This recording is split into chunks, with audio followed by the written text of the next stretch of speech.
Hi, I'm Adam Summer. You're listening to the Yerushalmi Talk podcast with the support of the Yeshivat Devar Yerushalayim in Har Nof, Jerusalem. This is Sheviis, chapter 7, Halacha 1. This is part 4 of the shiur, and if you're following along in the art scroll, we're on 55A1.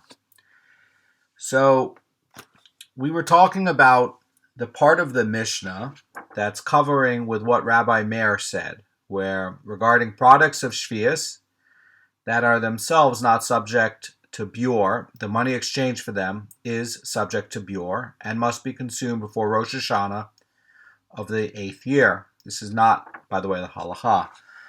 So we're talking about some different parts here, okay? Different parts of this law. One of the parts that's coming up now is going to be a case where you have a plant, and the plant is going to have multiple parts, and one of the parts is going to survive the whole winter.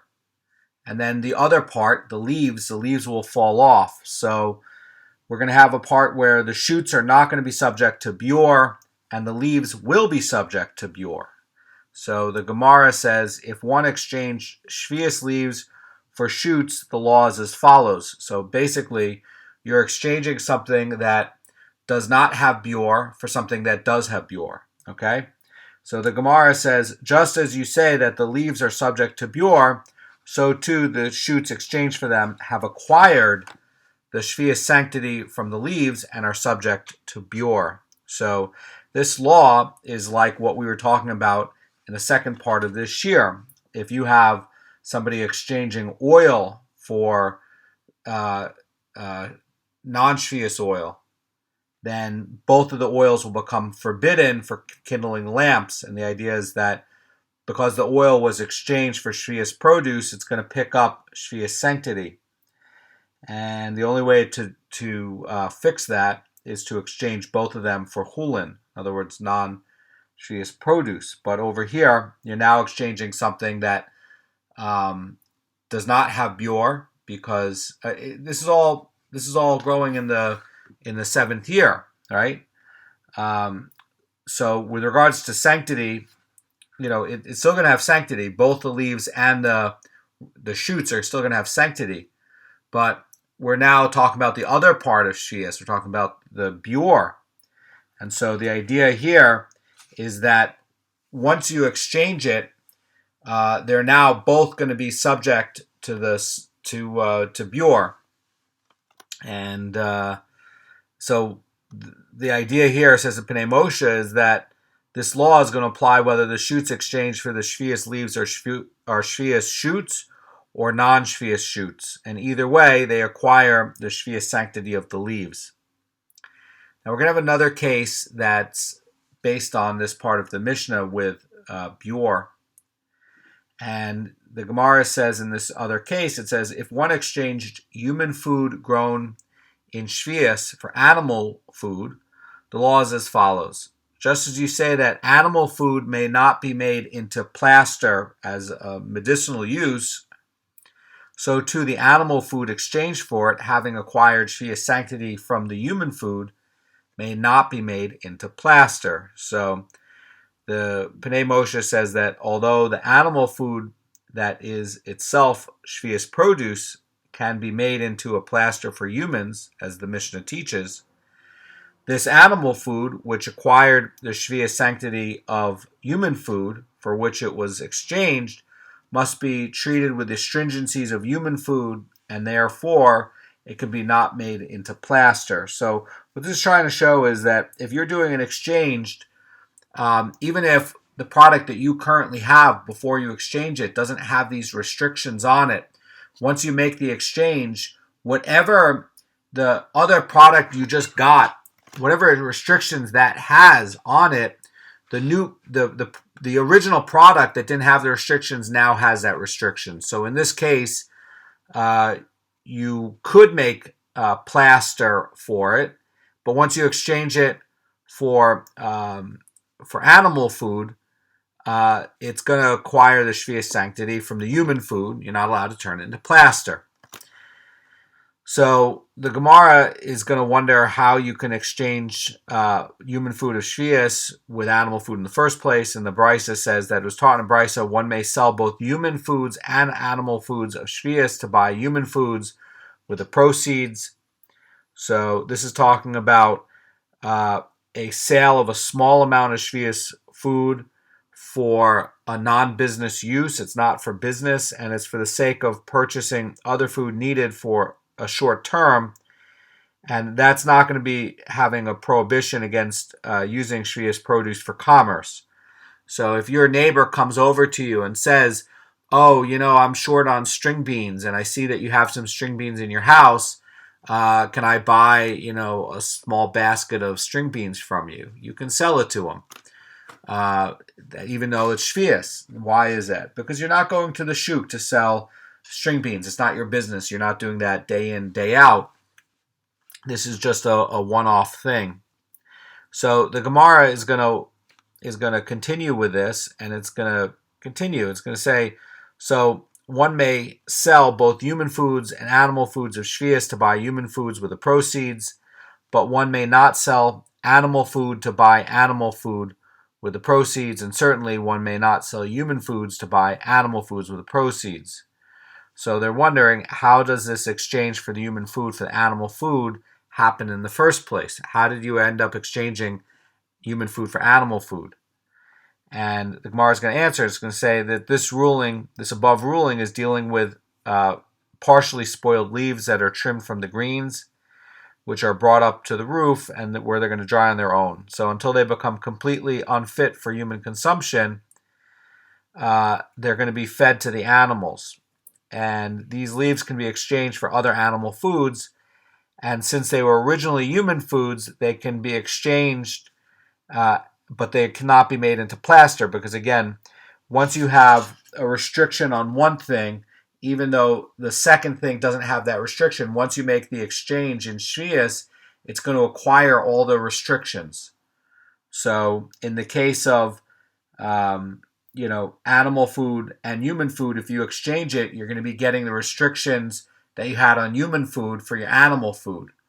And just because you're now getting animal food in the exchange, you still have the restrictions of the human food on that animal food. So you are not allowed to turn that animal food into a plaster, because you acquired it with human food, and human food you're not allowed to make into plaster, so it has that restriction on it.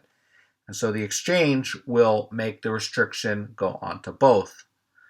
So we're talking about these trimmed up plants, and normally you're prohibited to exchange human food for animal food. But in this case, you have these spoiling leaves, and it's going to be allowed. And the restriction against exchanging human food for animal food is against this it's based on this prohibition that you're not allowed to waste Sheviis food. And so you have a case where these rotten leaves are not edible for humans, but certainly animals will eat it. And ordinarily, you're not allowed to exchange animal food for human food, and you're certainly not even allowed to exchange animal food for other animal food. But in this case, since the original food is not going to be designated for that specific use anymore, in other words, it now expired and humans can't use it anymore. Maybe it was left in the fridge too long and it just got no good on these leaves, and you really don't want to eat them. Well, goats will still eat it, sheep will still eat it, donkeys will still eat it, and it's just fine for an animal, but a human would not eat it. So you're talking about a case where the human food spoiled and it becomes permitted for animals. You're still not allowed to waste, though. You're not allowed to waste. That doesn't go away.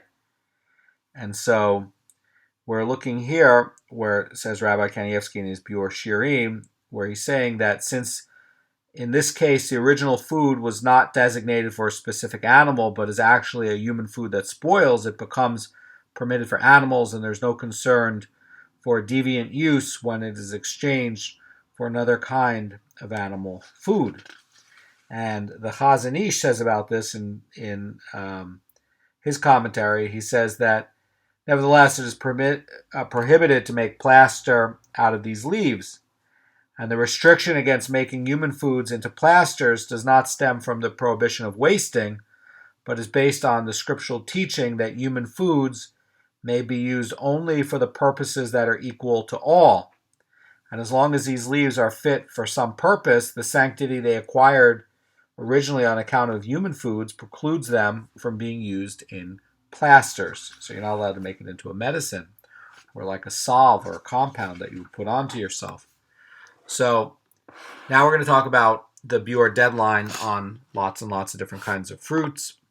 And again, each type of produce is going to become subject to Beur when that particular kind of fruit is no longer in the fields for people or animals to graze on or forage or collect. And so this is now talking about the time when fruits are no longer available in the fields, and that's when the Beur has to be performed. So the Gemara says that Rabbi Yochanan says in the name of Rabbi Shimon ben Yotzadak that we may consume wine until the Pesach festival of the 8th year, and olive oil until the Shavuot festival of the 8th year, and dried figs until the Purim holiday of the 8th year. So if somebody gathered up grapes during the Sheviis year and they make it into wine, basically this is saying that you can keep it in the wine, you can keep the wine in your house and have it until Pesach of the 8th year. And basically at this time, there will no longer be any grapes of Sheviis remaining in the fields. And that's basically going to be the time that the Beur obligation for Sheviis will come. And basically this is going to obligate the owner to remove the wine from the house. So here you have a case that you have grapes and you turned it into wine. The grapes are a produce of, the wine is a produce of the grapes. You're basically going to have to take that finished product, which is going to be the wine, and you're going to have to put it out. So this is not the same thing as putting out, shoots, or you're putting out leaves, or you're putting out the tops of, loof or something like that. This is where you actually went and you processed it. And now you still have to take that processed product and put it out. So whether it's going to be pressed into oil or made into wine or actually a dried fig, which is also a type of processing. They put it onto the roof to let it dry. Basically, these are all going to be times where there's not going to be any more either olives or figs left in the field from that year. And basically, that finished and worked on product that gets transformed still has to be put out and left for Beur.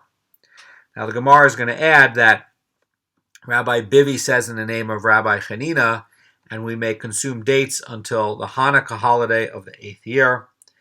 And basically, this is the Brisa in the Bavli Psachim 53a is listing Purim as a Beur of dates and Hanukkah as a Beur of dried figs.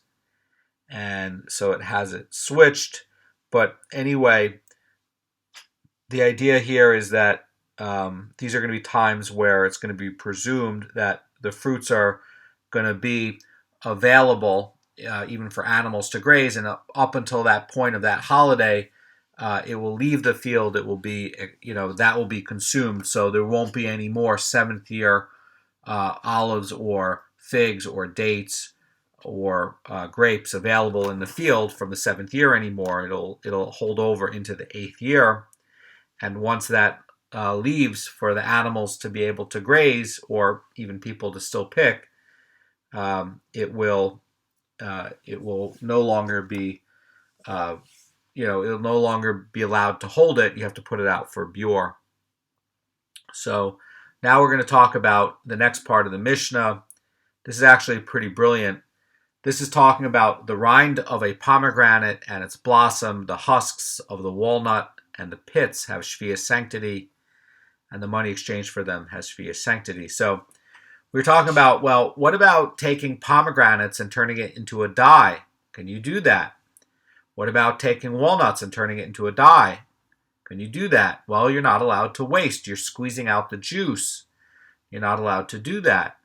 So this is a little bit different. This is a deviation. You're not taking the pomegranate. You're taking the rind of the pomegranate. The rind of the pomegranate is not edible. You don't eat it.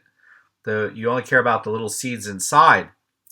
So again, this is a part of the plant. This part of the plant is usable for dye, but the fruit itself, which could be used for dye, is not allowed to be used for dye in Sheviis because you are wasting part of the fruit. You're squeezing it out and you're leaving some pulp left over that you're going to throw away that would have been eaten.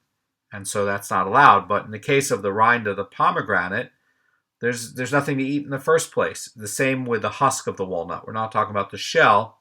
We're talking about the husk. And you could even, by the way, feed these to goats and things like that. Goats will definitely eat the rind of a pomegranate. And they certainly will eat pits. They'll certainly eat, date pits. So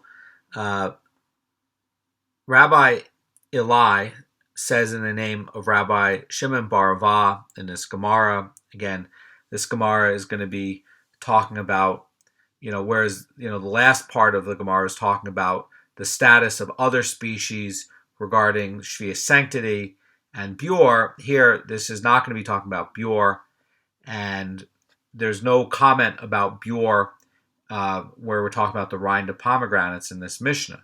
It's just talking about the rind of the pomegranate still has Sheviis sanctity, but what about Beur for it?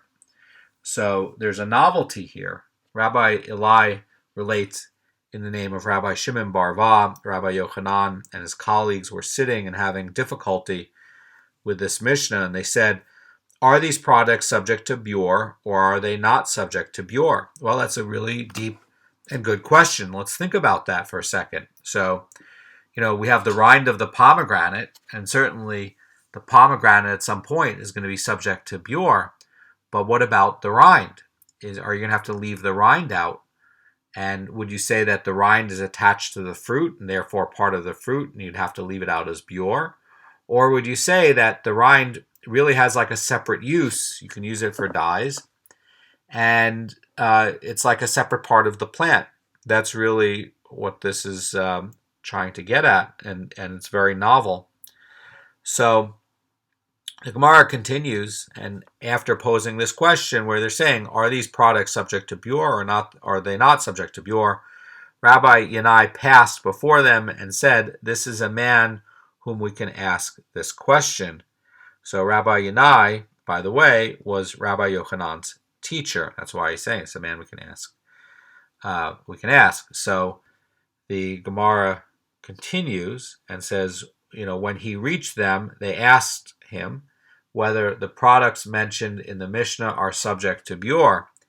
Rabbi Yanai said to them that the Mishnah has already stated a general rule that any product whose nature is to fall off the tree, its stem is subject to Beur, since that stem does not endure in the field anymore. And any product whose nature is not to fall off the tree or the stem, but rather to endure in the field in an attached state, is not subject to Beur. And of these products mentioned in this segment of the Mishnah, like the rind of the pomegranate or the husk of the walnut, or the pits like in an olive or a date, the idea is that these products mentioned in the Mishnah, says the Gemara, these are among the products whose nature is to fall off. And there are among them products whose nature is not to fall off, but to endure. And since this is the case, our Tana avoided discussing the law of Beur in the segment of the Mishnah. So I take that back. This is not a case where it's going to be an issue about Beur or not because it's attached to the fruit. That's not the worry. Rabbi Yanai is saying that the worry is that we have a part of this plant that's actually going to be attached to the tree, and part of the plant is not going to be attached to the tree. So the part of the plant that will leave the tree during the year, that will be subject to Beur, but not all of it falls off the tree. Some of it will endure. And so that's why Beur is not going to be mentioned here, says Rabbi Yanai in this Mishnah. And the Vilna Goan says about this that since the law of Beur is not consistent for all the products mentioned in the segment of the Mishnah, and discussing it would have required the Tana to detail the law of each one of these plants individually, he chose to avoid the discussion and rely only on the general rules of Beur that he taught in the earlier part of the Mishnah. And from these guidelines, we can easily deduce the law pertaining to each of these products mentioned here. So the Rambam in Hilchos Shmita Yovel in 715 is following the approach, and he's saying that the items listed in this Mishnah, the rind of the pomegranate, and the blossom, and the husks of the walnut, and the pits, are going to be excluded from the requirement of Beur. And the idea is that he's understanding Rabbi Yanai to be saying that some of these products will fall off in the winter, but regarding Sheviis products in general, so you have a case here where, and this is going to be asked by the Mara Fulda, basically here, this is going to be where Rabbi Yochanan and the colleagues are not discussing the Beur status of the specific product mentioned in the Mishnah, but we're really disturbed by this question that, hey, the Mishnah is mentioning Beur in only a few kinds of plants, but what about these other kinds of plants? And Rabbi Yanai is explaining to them that many plants are subject to Beur, but once the Tana set down the general rule, he deemed it to be extra to elaborate the law for all these other species. So you can have a case where parts of these plants will still be available and parts will not. And the idea here is that the Mishnah is giving you a rule on how to figure out if this plant is going to be subject to Beur or not. And so basically what this is saying is that they didn't put it in here, and you just take that rule and extrapolate it out for these plants. That's what it's saying. So the Gemara is going to continue, and it's going to say that this is the Mishnah talking about a dyer. It says a dyer may use Sheviis plants to dye for himself, but may not dye for payment. So what would be the problem with dyeing for payment? Well, you're doing business now because you're a dyer. That's your business. And if you're taking payment, you're now doing business with Sheviis produce, something that has sanctity. So the idea here is that this might be a little bit unclear. And in the first ruling that a dyer may dye for himself, that will imply that he may not dye for others even without a payment. And in the second part of this ruling, where he may not dye for payment, that's going to imply that he may dye for others without payment. So it seems a little bit unclear. And the Gemara is going to inquire about this to try to clarify. It's going to say, what is the law with respect to dying for others for the benefit of gratitude? In other words, you're not doing it for pay. You just want to help them out, and you want to give them a good feeling, and basically you're dying for the benefit of gratitude. So the question is, if you're going to do it just to that the person feels like a good feeling to him, and maybe presumably he's going to do a favor for him in the future, that might actually now take on a monetary benefit. In other words, I'm doing a thing for you for just for you to feel good and to be gracious and whatever, good feeling. And now, there might be an expectation that, well, you're going to do it for me. Now that might have become a transaction. The Gemara is going to respond about this, and it's going to say that although the Mishnah is inclusive in regard, we can resolve the inquiry from that which we taught in the following brisa. It says, regarding shal shusis and chal bitzin, these are the plants that we talked about with these egg-like tubers or the milky blossom.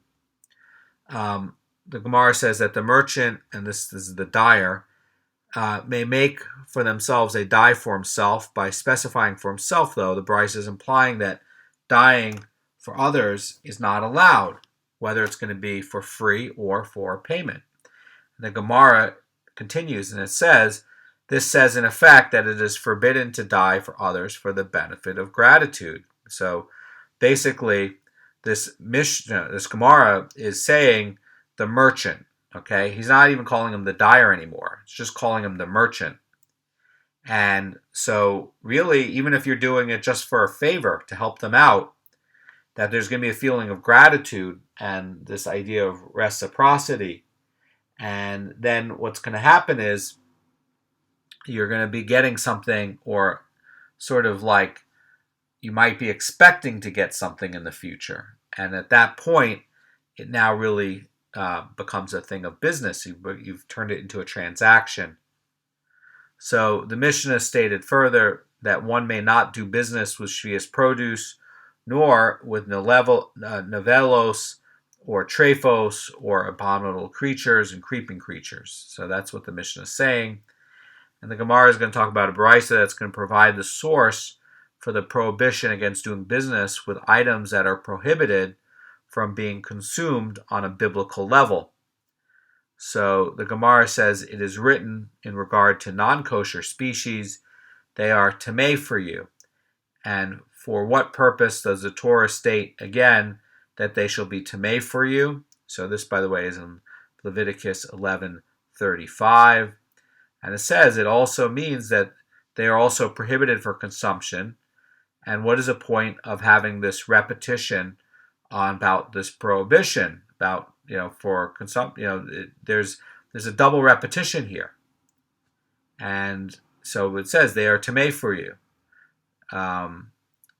and why does it say that there shall be tamei for you twice? So the Gemara continues and says we must conclude that one of the verses comes to teach a prohibition on consumption of the non-kosher species, and the other one comes to teach a prohibition on deriving benefit from them and doing business with them. So there's two verses that we're talking about. We're talking about Leviticus 11:28. This is talking about the context of food, and it says the term tamei there, which means that it's forbidden for consumption. And then we're talking about Leviticus 11:35, just a few pasukim later. So this extra verse where it's saying that it shall be tamei for you, it's to be understood that you're not allowed to benefit from it. That's going to be the idea. And the Gemara is going to qualify the prohibition against doing business with prohibited food. And the Gemara says, with respect to anything that is prohibited for consumption under biblical law, one is forbidden to do business with it. But with respect to anything that is prohibited for consumption only by an edict of the sages, one is permitted to do business with it. So, for example, if you have milk that an idol worshiper milked without a Jew supervising it, okay, you can still do business with it because that's going to be a derabanan restriction. But if you're talking about a deraita restriction on a non-kosher creature like a pig or shrimp, basically this prohibition is going to continue. So the Tosafot in Psachim 23a talks about this, and it says the Torah prohibits profiting from non-kosher creatures only when they are sold for the sake of the meat, and the prohibition does not apply when they are sold for the purpose of their work, since in their case non-kosher status will not be a factor. So if you had shrimp and you were an aquarium store and they have shrimp in aquarium stores, what's the purpose of the shrimp in the aquarium store? It's to look at it. So maybe somebody wants to have a shrimp in the aquarium and they have some fish and a couple of shrimp. It's not abnormal. They filter the pollution out of the water, and you're not selling it for meat. So if you're the owner of the aquarium store, go ahead. You can sell the shrimp, says the Tosafot. And the prohibition here is going to be where, let's say you're buying shrimp in China to import into the United States and sell for people to eat the meat of it. Well, that's, even if you're selling to non-Jews, that's going to be the restriction. You're not allowed to do that. So the Rashba is saying a little bit different about this. He's saying that the prohibition against buying and selling non-kosher creatures is a rabbinical decree enacted out of concern that one might come to eat them. And there's a concern that's, applying only to creatures that, can be eaten. And it's not talking about creatures that are for work. So, for instance, we're only talking about something that, has the ability to become either kosher or not kosher. So let's say, you sold a donkey. Well, a donkey is not a kosher animal. And, if you sold it where there's a possibility that it could be used for meat, well, that's going to be forbidden. But if you're using, the sale of a donkey so that it could be, used to go pull a cart or something like that, there's no prohibition on it. It's only where it's going to be dealing with something that can be used for meat. So there's a debate whether that's going to be d'oraita or it's going to be d'Rabbanan, whether you can use it for meat or not. And so the Gemara is going to ask, and it's going to say, but consider the case of a donkey. We know that one is allowed to buy and sell a donkey for profit, and a donkey is non-kosher. How is it permitted? The Gemara is going to answer. It's going to say a donkey is raised for work. It's not raised for its meat. And so it's not normally used for consumption, and it's probably not going to be used for consumption. So it's going to get around this prohibition against dealing with non-kosher items. Because again, you can use a donkey, even though it's non-kosher, to go pull your cart. No problem with that. You can also be an aquarium store owner, and you can sell a shrimp. And, somebody wants to have it for his aquarium. No problem. But the problem comes where, that non-kosher animal now can get the status of being non-kosher or kosher, and because it's in the status of something for business for food. And so once it gets this status of non-kosher because it's in the status of being edible and you desire it for the meat, that's where the problem's going to come. Gemara is going to ask further. It's going to say, consider the case of a camel whose meat is eaten by some people. It's going to be talking about Arabs.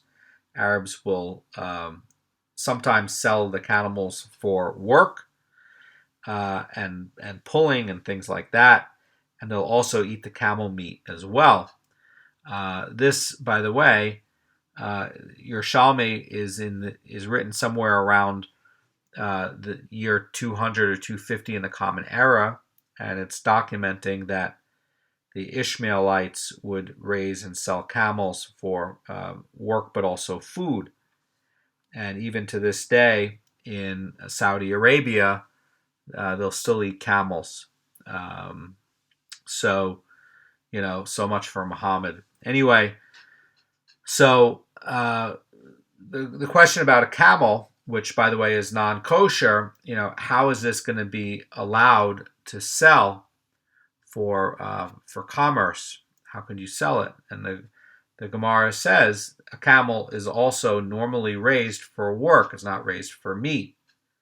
So just because you have Arabs that are going to be using the camel for work and sometimes using it for meat, it's going to be a little bit different than the donkey. People are not eating a donkey for meat.